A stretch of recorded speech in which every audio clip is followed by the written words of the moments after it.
तो एनिमे के स्टार्टिंग में हम तोता को देखते हैं और वो बस एक नॉर्मल हाई स्कूल का लड़का है और आज तोता और उसके दोस्तों के ग्रुप ने अपने टीचर यूकी हिमे के ऊपर एक छुपा हुआ हमला करने की प्लानिंग बनाई, जैसा कि वो हमेशा करते हैं। लेकिन वो उसमें नाकामयाब रहे क्योंकि उसके पास हमेशा एक मैजिक बैरियर होता है जो उसकी रक्षा करता है। और तोता ऐसा इसलिए कर रहा था क्योंकि अगर वो एक बार भी यूकी हिमे के ऊपर हमला करने में सफल हो जाता तो वो और उसके दोस्त कैपिटल जा सकते और famous orbital elevator heaven pillar पर जा सकते। लेकिन कई बार कोशिश करने के बावजूद तोता और उसके दोस्त यूकी हिमे को छू तक नहीं पाए और इसीलिए तोता के दोस्त मैजिक वेपन खरीदने की प्लानिंग बनाते हैं ताकि मुकाबला बराबरी का हो सके। लेकिन एक normal one time magic weapon की कीमत 100,000 येन से भी ज्यादा है। यहाँ तक कि अगर वो अपने घर भी बेच दे तो भी उनके पास उतने पैसे नहीं होंगे। और हालांकि उनके पास पैसे नहीं थे, लेकिन क्योंकि तोता और उसके दोस्त कैपिटल जाने और टावर की चोटी तक पहुंचना चाहते थे और वो हार मानने वाले तो नहीं थे, और तोता ने उनसे कहा कि उनको और भी कड़ी मेहनत से ट्रेनिंग करना होगा। लेकिन आज तोता ट्रेनिंग करने नहीं जा रहा था क्योंकि आज के दिन को 2 साल हो गए थे जब तोता के मॉम डैड एक कार एक्सीडेंट में गुजर गए थे और उसी हादसे में तोता ने अपने सारी यादें भी खो दी। लेकिन किस्मत से उसकी मुलाकात यूकी हिमे से हुई और उसने उसे अपनाया और तब से वो साथ रह रहे हैं। और स्कूल में यूकी हिमे उसकी टीचर होती है, लेकिन घर पर वो उसकी बहन की तरह देखभाल करती है। और तोता भी मैजिक सीखना चाहता था, लेकिन यूकी हिमे ने मना कर दिया और ज्यादा ऑप्शन ना होने की वजह से उसे बस अपनी स्वॉर्डमैनशिप पर निर्भर रहना पड़ा ताकि वो यूकी हिमे को हरा सके। और अगले दिन तोता और उसके दोस्तों का ग्रुप फिर से यूकी हिमे को हराने में असफल रहने के बाद और तोता और उसकी टीम पूरी हताश फील कर रही थी। लेकिन फिर एक टीचर जिसका नाम ताचिबाना था वो उनकी मदद करना चाहता था और उसने कहा कि वो उनकी कैपेसिटी को बढ़ाने में मदद करना चाहता है और उसने टीम को मैजिक वॉन्ड्स दिए। लेकिन क्योंकि तोता के मैजिक में कोई कंपेरेटिबिलिटी नहीं थी, इसलिए टीचर ने उसे एक ब्रेसलेट दिया और कहा कि बाद में इसे यूकी हिमे को दे देना। और उसी दिन बाद में तोता सोच रहा था कि आखिर वो यूकी हिमे को ये ब्रेसलेट कैसे दे, और तभी अचानक यूकी हिमे वहाँ पर आ गई और तोता शर्मा गया और उसने यूकी हिमे से कहा कि ये ब्रेसलेट उसके लिए एक गिफ्ट है क्योंकि उसने 2 साल तक उसकी देखभाल की है। और शर्म के मारे वो जल्दी से भागकर अपने रूम में चला गया। और अगले दिन जब यूकी हिमे एक कन्वीनियंस स्टोर से मुस्कुराते हुए बाहर आ रही थी, तभी तोता के दोस्तों ने मैजिक का इस्तेमाल करके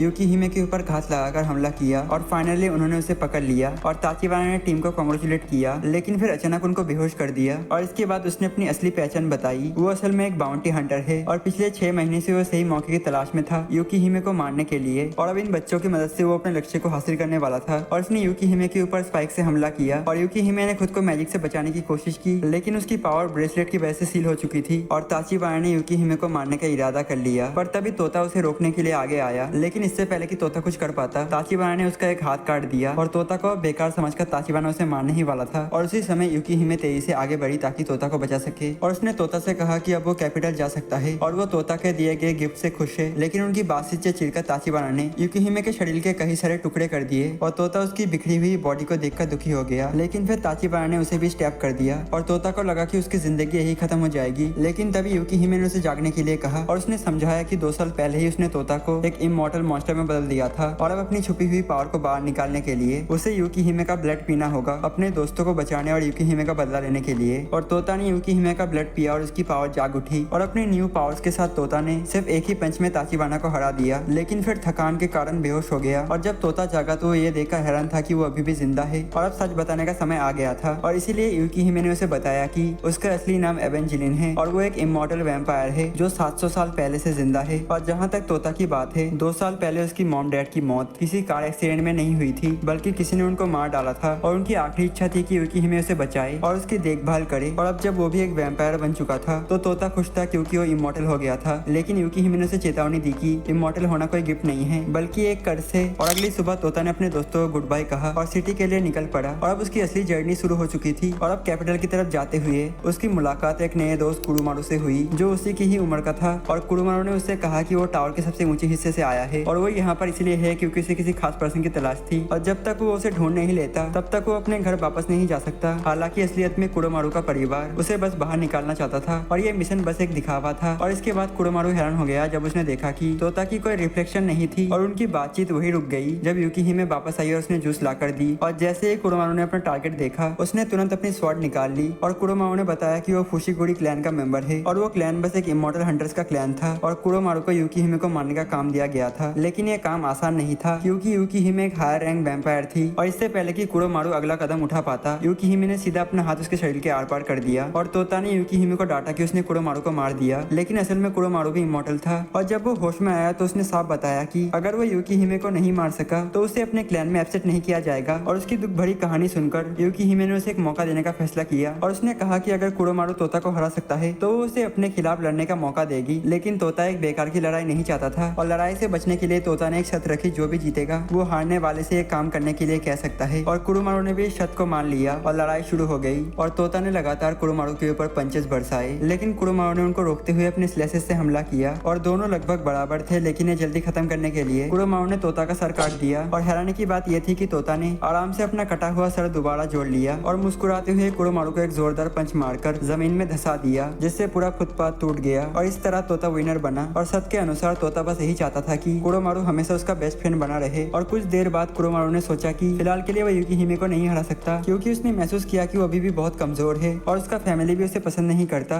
और इसलिए उसने यूकीहिमे से रिक्वेस्ट किया कि वो उसकी मास्टर बन जाए और यूकीहिमे ने खुशी खुशी इस बात को मान लिया। और फिर वो अपना सफर जारी रखते हैं और रास्ते में तोता ने यूकीहिमे से पूछा क्यों ना मैं और भी इमोर्टल्स ढूंढूं और एक टीम बनाऊं। और कुरुमारू को भी ये आइडिया पसंद आया और उनकी बात सुनकर यूकीहिमे जोर से हंस पड़ी, क्योंकि ये आइडिया किसी और के जैसा लग रहा था जिसे वो पहले से जानती थी। लेकिन इससे पहले कि वो उस पर्सन का नाम बता पाती, एक कार तेजी से उनकी तरफ बढ़ी और उनके ठीक सामने आकर रुक गई और कार से एक लड़की करीन बाहर निकली और यूकीहिमे के सामने घुटनों के बल झुक गई, उसे वेलकम बैक कहते हुए। और ये एक ऑर्गेनाइजेशन ऑफ इमोर्टल्स थी जिसे यूकीहिमे ने 20 साल पहले बनाया था, जिसका नाम यूक्यू होल्डर था। और इसके बाद उन तीनों को यूक्यू होल्डर के हेडक्वार्टर ले जाया गया, जो उसी टावर के पास था जहाँ टोटा जाना चाहता था। और हेडक्वार्टर पहुंचने के बाद तोता को बताया गया कि इमोर्टल्स कई तरह के होते हैं और इस ऑर्गेनाइजेशन में इमोर्टल्स की शक्ति को न्यूमेरिकल ऑर्डर में आपा जाता है। और यहाँ पर एक पर्सन जिसका नाम मकाबे था और उसकी रैंक नंबर 6 थी और उसके बगल में आमिया खड़ा था जिसकी रैंक नंबर 10 थी और वो कई समय से इस ऑर्गेनाइजेशन का हिस्सा है। और भले ही तोता को यूकीहिमे ने पाला था, लेकिन अगर उसे इस ऑर्गेनाइजेशन में ज्वाइन करना है तो उसे नियमों के अनुसार प्रोसीजर पूरा करना होगा। और तोता और कुरुमारू को ऑर्गेनाइजेशन में शामिल होने के लिए वन ऑफ द नंबर्स के खिलाफ लड़ना होगा और उन्हें केवल एक ही हिट मारना था और किसी भी तरह के अटैक को यूज करने की परमिशन थी। और करीन ने जल्दी से तोता के खिलाफ लड़ने का फैसला किया, जबकि मकाबे ने कुरुमारू को लड़ने के लिए चूज किया। और तोता को लगा कि ये काफी आसान होगा, लेकिन पलक झपकते ही उसका चेहरा जमीन पर जा टकराया। और करीन और मकाबे की फाइटिंग स्किल काफी अमेजिंग थी और वो इस ऑर्गेनाइजेशन में बहुत लंबे समय से थे और तोता और कुरुमारू उनको छू तक नहीं पाए। और बाद में जब वो बैठकर इस बारे में चर्चा कर रहे थे कि टेस्ट कैसे पास किया जाए, और तभी एक मेड उनके सामने से गुजरी और वो बहुत सारे बैग ले जा रही थी और अचानक गिर गई और उसका नाम शिनोबू था। और जब उन्होंने उसकी मदद की तो उसने उन्हें बताया कि वो कोई इमॉर्टल नहीं है, बल्कि वो एक नॉर्मल इंसान है। लेकिन किस्मत से उसे इस जगह पर एक मेड की नौकरी मिल गई। और अपने नए दोस्त की मदद करना चाहते हुए तोता और कुरुमारू ने कुछ बॉक्सेस को स्टोरेज तक ले जाने का फैसला किया। और इसी दौरान तोता को किसी की आवाज सुनाई दी और क्यूरियस होकर तोता ने कुरुमारू को साथ चलने के लिए मना लिया ताकि ये देख सके कि ये आवाज किसकी है। और कुछ दूर चलने के बाद वो एक बिल्डिंग के पास पहुंचे और एक नशेड़ी आदमी से मिले और उसका नाम जिनबे था और वो भी यूक्यू होल्डर का एक मेंबर था और उसका नंबर 2 था, सीधे यूकीहिमे के बाद और बाकी सभी से ऊपर। और जिनबे ने तोता से कहा कि वो वहाँ रखी स्वॉर्ड को उठाने की कोशिश करे और अगर वो उसे उठा लेता है तो वो उसकी हो जाएगी। और तोता ने अपनी पूरी ताकत लगाकर कोशिश की, लेकिन वो नहीं कर पाया। और तभी जिनबे ने तोता को एक इम्पोर्टेंट बात बताने की कोशिश की और जिनबे ने बताया कि इस स्वॉर्ड को उठाने की कोशिश कई लोगों ने की थी, लेकिन बहुत कम ही इसमें सफल हो पाए। लेकिन तभी तोता को फिर से एक आवाज सुनाई दी जिसने उसे स्वॉर्ड पर लगे डायल को घुमाने के लिए कहा। और जैसे ही उसने ऐसा किया वो आसानी से स्वॉर्ड उठा सका, जो देखकर जिनबे चौंक गया। और तोता को एहसास हुआ कि ये स्वॉर्ड अपने मास्टर से बात कर सकता है और ये स्वॉर्ड बाकी सभी से अलग थी, क्योंकि इसका यूजर इसके वेट को मॉडिफाई कर सकता था। और जिनबे ने इस स्वॉर्ड का वेट 1000 किलो तक बढ़ाया और उसे तोता की तरफ फेंक दिया और तोता इसे संभाल नहीं पाया और सीधे फ्लोर के आर पार गिर गया। और इस स्वॉर्ड की शक्ति बहुत जबरदस्त थी। और फिर जिनबे ने स्वॉर्ड का वेट और ज्यादा बढ़ा दिया और सिर्फ एक स्विंग से ही उन दोनों को इस स्वॉर्ड की असली ताकत का अंदाजा हो गया। और जिनबे ने तोता से कहा कि फिलहाल वो इस स्वॉर्ड की पूरी ताकत का इस्तेमाल नहीं कर सकता, लेकिन अगर वो मेहनत और विल पावर से ट्रेनिंग करे तो एक दिन वो पूरी तरीके से इसे मास्टर कर लेगा। और 7 दिनों की कड़ी मेहनत के बाद तोता और कुरुमारू ने दोबारा अपना टेस्ट देने का फैसला किया और अब वो पहले से कई ज्यादा कॉन्फिडेंट थे। और पहला मुकाबला कुरुमारू और मकाबे के बीच था और मकाबे ने कुरुमारू की प्रोग्रेस की तारीफ की, लेकिन ये भी कहा कि उसकी मूवमेंट अभी भी काफी आसान थी और पढ़ी जा सकती थी। और कुछ देर सोचने के बाद कुरुमारू ने एक अनोखी स्ट्रेटेजी अपनाई और उसने अपना कटा हुआ हाथ इस्तेमाल कर मकाबे के ऊपर हमला किया, जब उसे इसकी बिल्कुल भी उम्मीद नहीं थी। और इसका रिजल्ट ये निकला कि कुरुमारू ने मकाबे को हरा दिया। और तभी ये पता चला कि मकाबे भी इमॉर्टल था, क्योंकि अगर वो कभी मरा भी तो बस उसकी एक ही लाइफ खत्म होगी। और फिलहाल अभी भी उसके पास 254 लाइफ बची थी। और अब तोता और करीन के बीच मुकाबला शुरू हुआ और तोता को एक एज मिल चुकी थी और वो अपनी स्ट्राइक लैंड करने ही वाला था कि और तभी उसे शिनोबू की मदद की पुकार सुनाई दी और वो तुरंत उसकी लोकेशन पर पहुंचा और देखा कि वो मॉन्स्टर से घिरी हुई थी। और तोता बिना सोचे समझे उन पर हमला करने ही वाला था, लेकिन करीन ने उसे रोक लिया और उसने तोता से कहा कि वो पहले इन मॉन्स्टर को अपनी तरफ आकर्षित करेगी, जबकि उसी टाइम पर तोता को शिनोबू को बचाना होगा। और प्लानिंग के मुताबिक सब कुछ सही तरीके से हुआ और शिनोबू को बचाने के बाद तोता ने करीन का साथ देने के लिए 500,000 तक बढ़ा लिया और फिर वो तेजी से जमीन की ओर गिरा, जहाँ पर करीन और मॉन्स्टर मौजूद थे। और उसके एक ही हमले से सभी मॉन्स्टर खत्म हो गए। और कुछ समय बाद यूकीहिमे वहाँ पर आई और समझाया कि शायद बेसमेंट में कहीं एक होल था जहाँ जहाँ से यह मॉन्स्टर बाहर आ गए थे। लेकिन फिर यूकी हिमे ने तोता को याद दिलाया कि दिन लगभग खत्म हो चुका है और उसने अभी तक अपना टेस्ट पास नहीं किया है। हालांकि ये देखते हुए कि तोता के पिछले हमले से करीन की आउटफिट फट गई थी और इसीलिए करीन मान गए कि तोता ने टेस्ट को पास कर लिया है और तोता और कुरोमारू ऑफिशियली यूक्यू होल्डर के मेंबर बन चुके थे। और अगले दिन यूकी हिमे ने तोता और कुरोमारू को उनका पहला मिशन दिया, लेकिन क्योंकि उनको इस ऑर्गेनाइजेशन की प्रोसीजर के बारे में ज्यादा एक्सपीरियंस नहीं था और इसीलिए करीन उनकी निगरानी करेगी। और उनका मिशन था कि वो एक चर्च के बच्चों की रक्षा करे जो स्लम्स में रहते हैं और कुछ लोगों को ये स्लम एक बड़ी रुकावट लग रही थी और इसीलिए वो इसे खत्म करना चाहते थे। और बाहर से ये सिटी काफी खूबसूरत दिखती थी, लेकिन इसके पीछे कुछ बुरे लोग थे जो सब कुछ कंट्रोल करते थे। और करीन ने बताया कि बुरे लोग इस क्लिप के नीचे ही होने चाहिए और ये सुनकर तोता तुरंत कूद गया और उन लोगों पर आ गिरा जिनको उसने बुरे लोग समझा, लेकिन वो पूरी तरीके से गलत था क्योंकि वो भी यूक्यू होल्डर्स के ही मेंबर थे। और करीन को शक हुआ कि तोता इस मिशन में कोई मदद कर पाएगा या फिर नहीं, और इसलिए उसने तोता और कुरोमारू को आर्म रेसलिंग करने के लिए कहा ताकि ये तय हो सके कि डिनर कौन बनाएगा। और हैरानी की बात यह थी कि तोता हार गया। हालांकि तोता का खाना बनाने का स्किल काफी कमाल का था और चर्च के सभी लोग, यहाँ तक कि वो पर्सन भी जिसे गलती से तोता ने पीट दिया था, वो भी उसकी खाने की तारीफ कर रहा था। और यहाँ तक कि करीन ने भी कहा कि खाना बहुत ही डिलीशियस था और सभी चाहते थे कि वो हर खाना बनाए। और बाद में जब कुछ करने के लिए खास नहीं था तो तोता ने जोरदार ट्रेनिंग शुरू कर दी और उसका लक्ष्य था फ्लैश टेप सीखना, जिसके बारे में करीन ने उसे बताया था। और अगर वो इसे सीख लेता तो उसका कुरोमारू के खिलाफ जीतने का चांस बढ़ सकता है। और प्रैक्टिस के दौरान उसने गलती से एक पर्सन को जगा दिया जो वहाँ पर आराम कर रहा था। और जब उसने तोता को फ्लैश टेप सीखने की लगातार कोशिश करते देखा तो वो गुस्से में आकर तोता को पंच मारने दौड़ा। और फिर उसने खुद को एक मार्शल आर्टिस्ट और फ्लैश टेप का मास्टर बताया और उसने तोता को समझाया कि की उसकी ताकत नहीं बल्कि उसकी फीट है और कुछ लोगों के लिए पैर बस चलने के लिए होते हैं, लेकिन उसके लिए ये उससे कई ज्यादा हैं और वो अपने पैरों से मैसिव डिस्टेंस बिना किसी साउंड के तय कर सकता है और मिड एयर में भी फ्लैश टेप को यूज कर सकता है। और अगर तोता को ये सीखना है तो उसे अपने पैरों को फ्लुएंटली यूज करना सीखना होगा और इसलिए उसने अपने पैरों से ही सब कुछ करना शुरू कर दिया, यहाँ तक कि खाना बनाना भी। और कई दिनों की कड़ी प्रैक्टिस के बाद और अब तोता फ्लैश टेप का बेसिक इस्तेमाल कर सकता था, लेकिन ये अभी भी उतना फास्ट नहीं था जितना कि उसे होना चाहिए था। और अगर तोता को उस मास्टर जितना फास्ट बनना है तो उसे अपने पैरों का इस्तेमाल उसी तरह करना आना चाहिए जैसे कि वो अपने हाथों का करता है। और अपने विल पावर के चलते तोता अपना हर काम अपने पैरों से करने की कोशिश करने लगा, लेकिन इससे पहले कि वो इसे पूरी तरह मास्टर कर पाता एक ग्रुप ने स्लम्स के ऊपर हमला कर दिया। और वो लोग इमॉर्टल हंटर से थे और उनमें से काइटो जो तोता को फ्लैश टेप सिखा रहा था वो भी उसी ग्रुप का ही हिस्सा था। और फिर उसने खुद को एक व्हाइट वेयरवुल्फ में ट्रांसफॉर्म कर लिया और तीनों इमॉर्टल हंटर्स ने अपनी हंट शुरू कर दी। और इसी दौरान कुछ यूक्यू होल्डर्स के मेंबर्स के ऊपर पपेट से हमला किया गया जो इमॉर्टल हंटर्स ने भेजा था। दूसरी तरफ तोता एक बच्चे रोकी की मदद कर रहा था रिसाइट्रेबल ट्रैप चुनने में और तभी उसने देखा कि स्लम्स में आग लगा दी गई है और सभी पपेट्स घरों को तबाह कर रहे थे। और तोता मदद के लिए भागने ही वाला था कि पर तभी रोकी के ऊपर पपेट्स ने हमला कर दिया, लेकिन कुरोमारू सही टाइम पर आकर रोकी को बचा लेता है। और फिर उसने तोता को पूरी सिचुएशन के बारे में बताया और वो किसी तरह हेडक्वार्टर से कांटेक्ट करना चाहते थे, लेकिन तभी इमॉर्टल हंटर्स वहाँ पर पहुंच गए। और काइटो ने तोता की तरफ देखा और समझ गया कि वो भी इमॉर्टल है, लेकिन तोता क्योंकि बस अभी एक बच्चा था इसलिए उसने उसे कोई खतरा नहीं समझा। और काइटो ने बिना किसी टाइम वेस्ट के तोता को खत्म करने की कोशिश की और उसने तोता के बॉडी में कई सारे छेद कर दिए और फिर उसे हवा में भेज दिया और तोता को पूरी तरह सील कर दिया गया। और काइटो की जबरदस्त पावर देखकर कुरोमारू ने जल्दी से एक टेक्निक का इस्तेमाल किया जिससे फायरवर्क्स बनाए जा सके ताकि हेडक्वार्टर को पता चल सके, लेकिन तोता के बेहोश होने के कारण कुरोमारू को अकेले ही एक वेयरवुल्फ और एक ब्लाइंड स्वॉर्डमैन नागुमो से लड़ना पड़ा। और भले ही कुरोमारू की स्वॉर्ड स्किल और रीजनरेटेड एबिलिटीज काफी अच्छी थी, लेकिन वो इन प्रोफेशनल इमॉर्टल हंटर्स के सामने कोई चांस नहीं रखता था। और काइटो ने कुरोमारू को किक मारकर दूर फेंक दिया